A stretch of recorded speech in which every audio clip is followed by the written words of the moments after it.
A to Z with Mark Zinno, part of Locked On Sports Atlanta, and it starts now.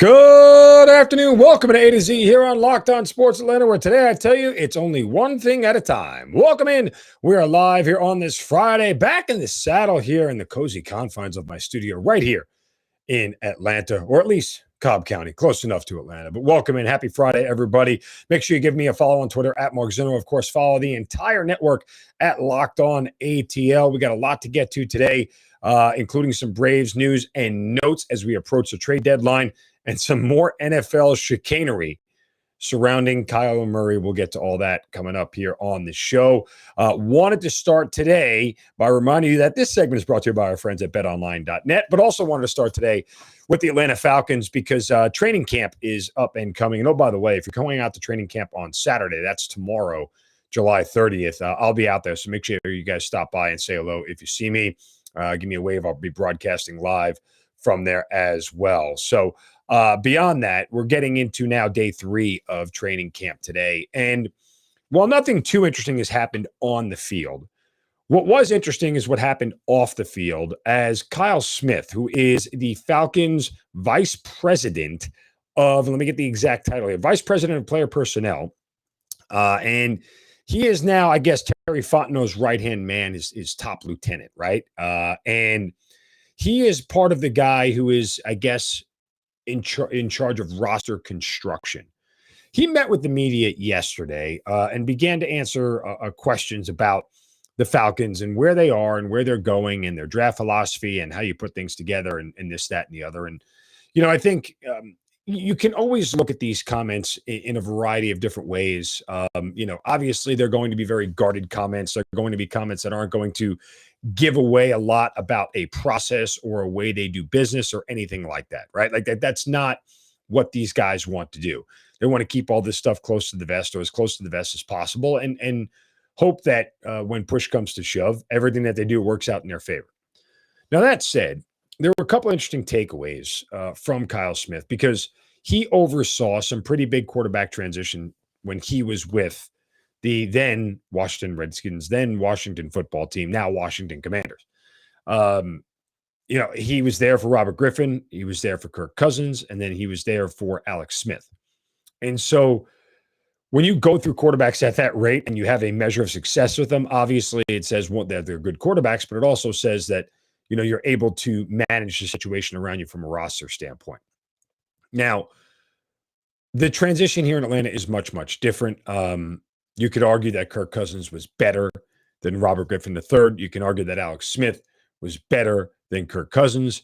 I think they're all pretty equitable. What you can't argue at this point in time is that Marcus Mariota nor Desmond Ridder is anywhere near the level of Matt Ryan. So things are going to be dramatically different at that position. But the other thing that people need to remember is in the selection of Desmond Ridder is that they hope that they found their guy and that this is going to be a process and a project more than it is about production right off the bat. And while we all think that there is a quarterback competition going on, we all think that there's a chance we'll see Desmond Ridder play at some point. Manifestly, we are looking at a situation where this is going to be slow played for as long as they can.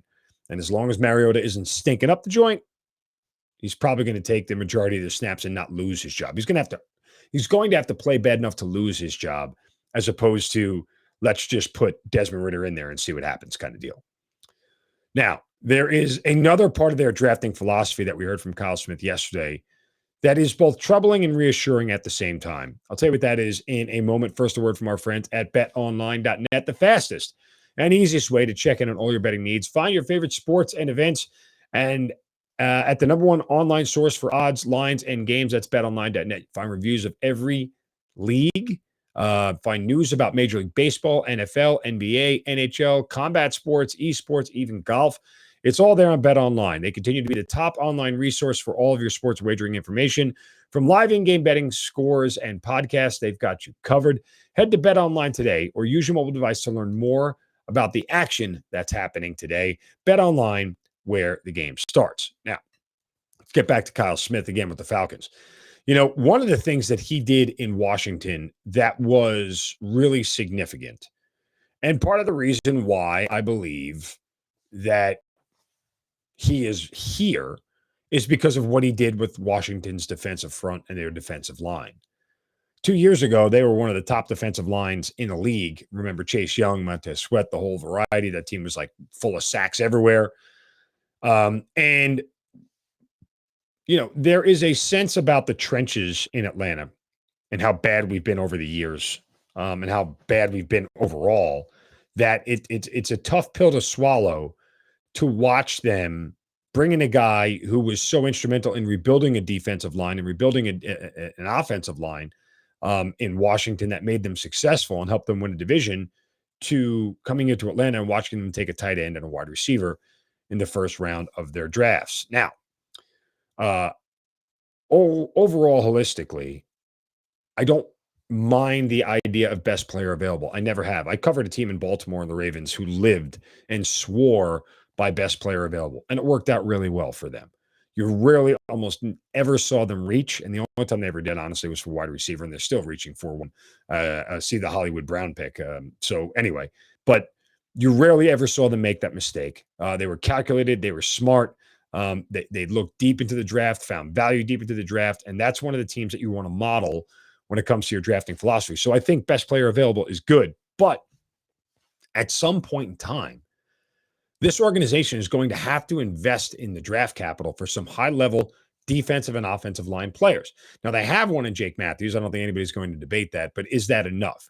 And you can't build an entire line through the draft. I mean, you know that no team does that. Heck, the Giants and Ernie Accorsi, the former Giants GM, won 2 Super Bowls, including beating the 18-0 Patriots with a patchwork offensive line. And I think they had a second rounder in Chris Snee, who was the highest drafted player. There are guys out there and there's value out there, but go back to the 2016 year when they had every single offensive lineman the Falcons did take every single snap of the season and play together with older guys like Chris Chester. Remember that? And guys that were unheralded. And so they found value, and you can do it. But at some point in time, you've got to invest the significant draft capital, particularly on the defensive line. It's not about appeasing a fan base. It's just about having an impact player. Now, I get you're going to have $130 million in cap room next year, which is fantastic. But having $130 million in cap room and getting a player to come here are 2 different conversations. I mean, it just is. See Deshaun Watson. Look, the Falcons had the cap room to make it work, obviously. Otherwise, they wouldn't have been in on the deal, but he wanted to go to Cleveland. Okay. And so Kyle Smith has this challenge in front of him to make this team better, to make this roster better, and do it in a short amount of time.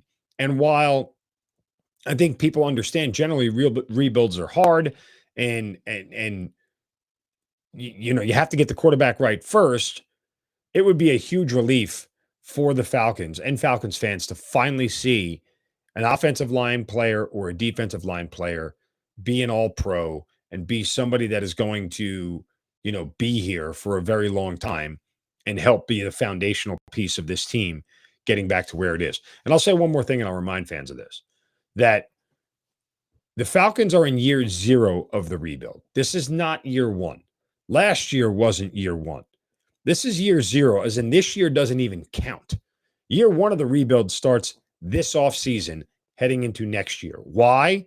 Because until you got rid of the Matt Ryan contract, you were not ever going to be able to truly rebuild. And Falcons fans need to understand that. And yeah, they have to have a little bit of patience. I know they won't, because fans don't have patience. But that said, you have to understand that I think the organization knows this. I think the football people know this, that they're really in year 0, and this is a wash. And anything they can get out of this year talent-wise and figure out who can do what as a piece going forward that they can keep is a huge plus.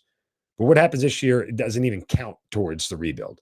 All of that starts this upcoming offseason. All right, coming up next, what a mess the Arizona Cardinals have created. And it's a lesson across football that everybody should learn. That's coming up right here on A to Z on Locked On Sports Atlanta, free on YouTube and wherever you get your podcast. Search Locked On Sports Atlanta. Be right back.